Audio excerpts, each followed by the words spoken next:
Hello, Bill Molyneux here with Bill's History and Wargame World. Alright, I'm not getting on the camera today. We are going to be playing the Battle of the Alamo. I ran several videos of this Alamo, including a playtest video. So I'm not going to jibber jabber. We're just going to get right to the Alamo game. I have the troops set up. This is a 10mm Alamo with 10mm figures, and it is produced by Old Glory. Russ is the fellow that makes these babies. Let's check the rules. Alright, there's some of the rules I'm using, I'm not disclosing them. I put it in some other videos. We're just going to play it the way I have it with the rules that I'm using, which you can see here. And Dr. Scott Mingus helped me convert the rules that I use from 15mm to 10mm. So, not much here. I'm going in, it's just gonna be a fun beer and pretzel game. I did the shout outs in the past, but I'll make them again. We have some specialty figures. I have my friend John, the sheriff. He's back here with Jack, Vietnam vet and great wargamer. They're manning the wall with Davy Crockett. Jim Bowie, I once again rolled for him, and Jim is fine. He's here. Travis is at the other end, and Captain Dickinson is up here. So we're going to do one turn of bombardment with both batteries. I got a battery at the far side and a battery on the left here. I'm going to change the camera angle so this game will not get boring to you. I plan on changing camera angles, moving all the units. At the end, I will break and come back to the camera. I presume this is going to take me 2 hours, maybe a little bit more to play through. I will try to keep this video under 15 minutes. Alright. Alright, got this battery here. We're preparing to fire. Now,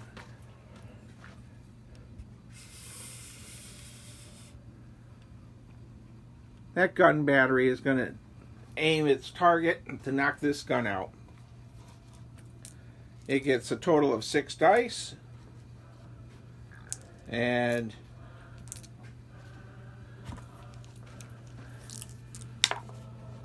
we'll see what happens. For this counter battery fire stuff, I went with 6s to knock out a gun.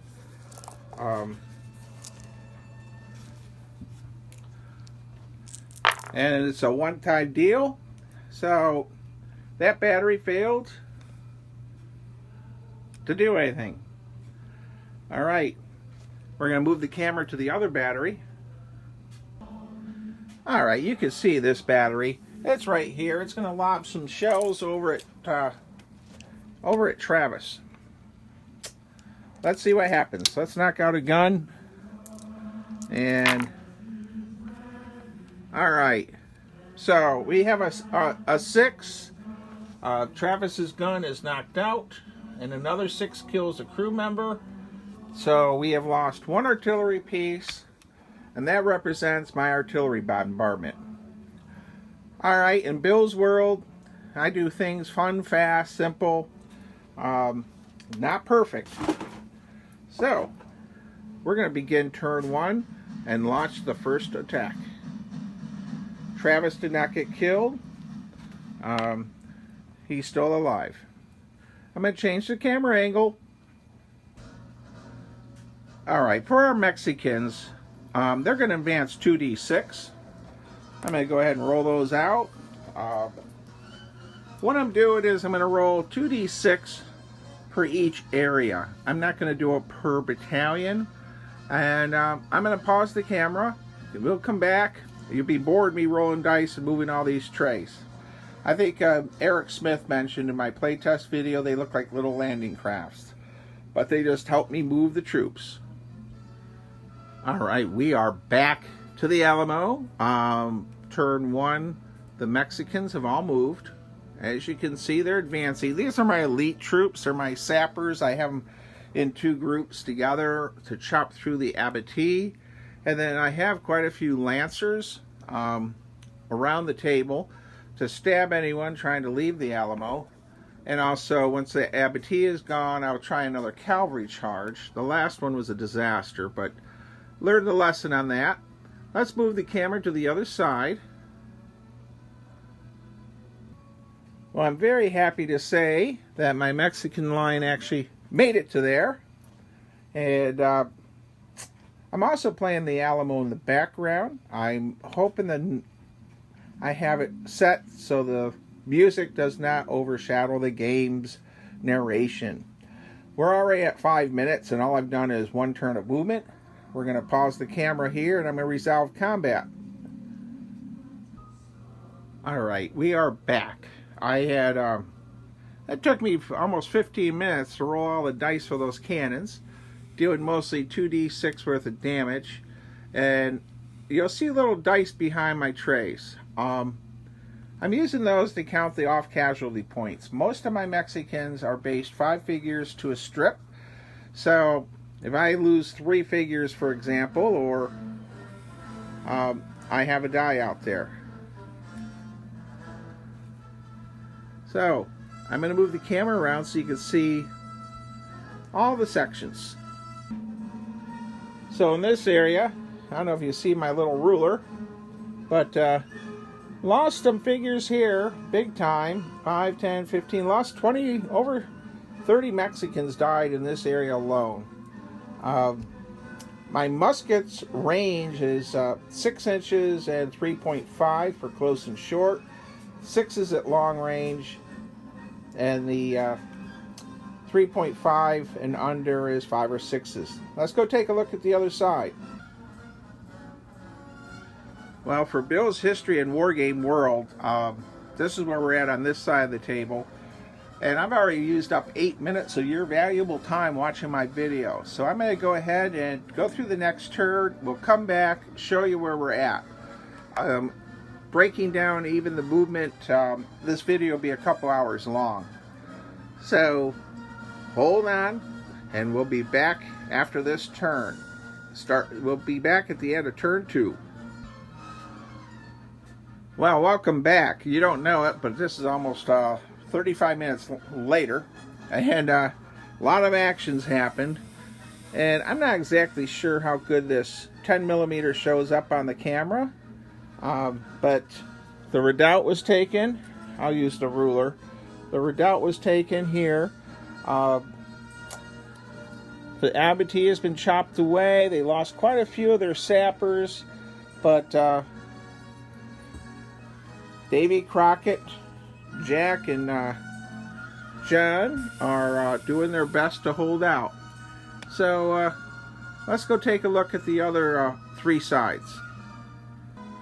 So of my 4 attacks, there's 5 flags out here. The Mexicans that get the first flag, those 4 battalions are the first winners, and so forth.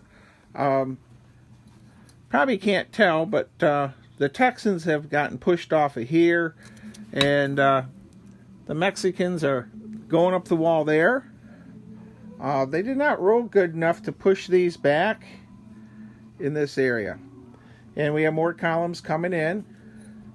I have to do the zombie resurrections on the game. This wall over here, I'm going to pause the camera. This wall over here is just defending really well, even though they lost one of their artillery pieces. And we'll move the camera to the other side. I think you'll see it better. Alright, you can tell that the Mexicans on the short wall here really took a lot of casualties. Now on this long wall here, they're starting to get ready to scale the ladders. We're at the short range, so I'll be rolling another batches of buckets of dice for these Texans. They fire first, and I don't have it as a simultaneous fire.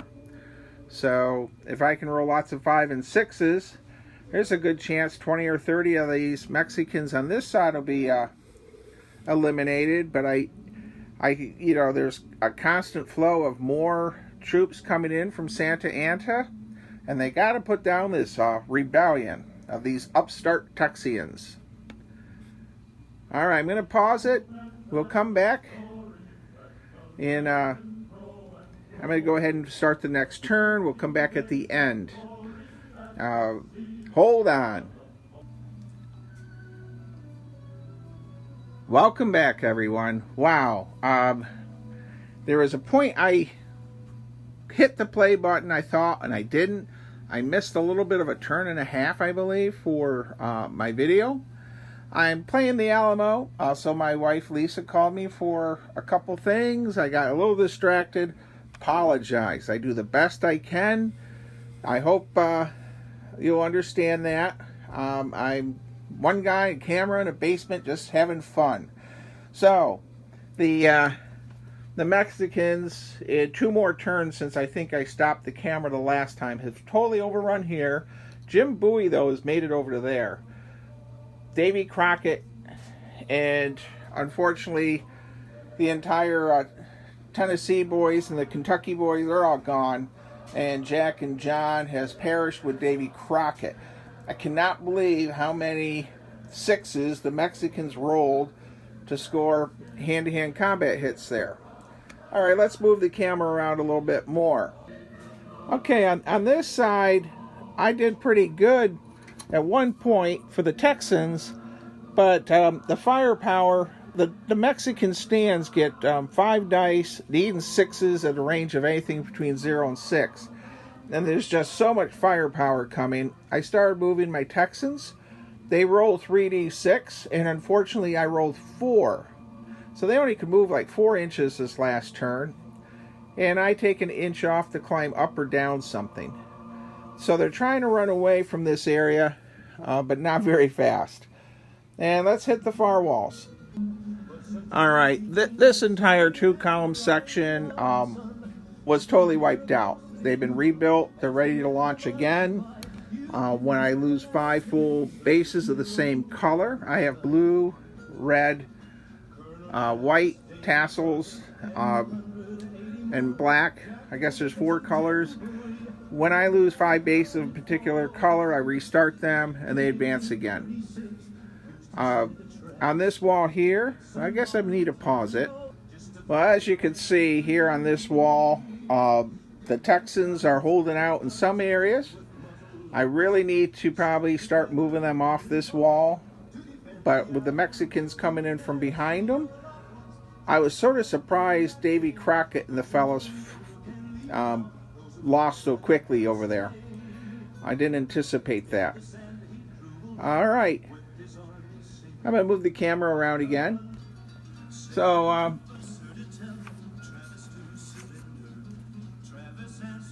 we're going to go ahead and move the Mexicans. And at this point, I'm going to roll just their 2 dice for all of them. It's getting confusing for me to figure out which side is which now. Alright, welcome back. What a battle. I have the Mexicans have gallantly taken 4 of the 5 flags. I'm going to move the camera around.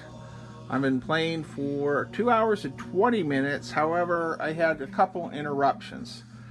I'm going to take the camera from each side. We're already at 14 minutes, roughly. When I edit this down, I probably will be at 15 or 30. Alright, I'm sort of amazed.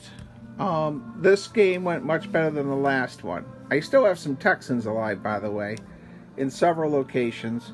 According to my notes, I'm keeping track of my rejuvenated Mexicans. I'm going to pause the camera here.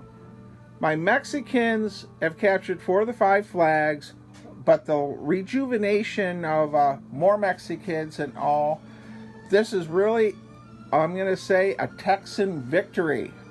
I've caused so many casualties that Santa Anna will not be able to continue his campaign. He'll take his wounded back south to Mexico, or what will become Mexico. I guess Texas is right now Mexico.